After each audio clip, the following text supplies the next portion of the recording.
खबरदार भी किया कि आज से अगर कोई पाकिस्तानी शहरी किसी गैर कानूनी मुकीम गैर मुल्की को किराए पर जगह देगा, मुलाजमत देगा, होटल में रिहाइश देगा या किसी मनतकूला या गैर मकबूला जायदाद की खरीदो फरोख्त करेगा तो वो भी जिम्मेदार होगा।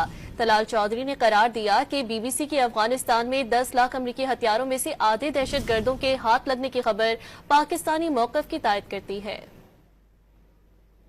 सिटीजन के हवाले से और इलीगल इमिग्रेंट्स के हवाले से कोई एक्सटेंशन नहीं होगी। हुकूमत पाकिस्तान ने एक और फैसला किया जो चारों सूबों को कम्युनिकेट कर दिया गया है। आज के दिन से अगर कोई इलीगल आदमी को किराए पर कोई जगह, कोई दुकान, कोई मकान देगा तो वो भी जिम्मेदार होगा। कोई मुलाजमत इलीगल आदमी को जिसके पास पासपोर्ट है, वीजा है या लॉकफुल डॉक्यूमेंट है, वो किसी भी मुल्क से है, उसे कोई किराए पर घर दे, उसे कोई एम्प्लॉयमेंट या कोई नौकरी दे, वो दे सकता है। इसी तरह होटल अकोमोडेशन और किसी किस्म की मूवेबल या इमूवेबल प्रॉपर्टी सिर्फ पाकिस्तान के शहरी उसी आदमी से काम करेंगे जिसके पास लॉफुल डॉक्यूमेंट्स हैं, वीजा है, पासपोर्ट है। BBC ने एक पिछले दिनों खबर दी कि तकरीबन 1 मिलियन हथियार जो हैं वो भी उनमें से आधे जो हैं वो गायब हैं और वो शायद कई दहशतगर्दों के हाथ लग चुके हैं। ये वो तमाम चीजें हैं जो इंडोज करती हैं पाकिस्तान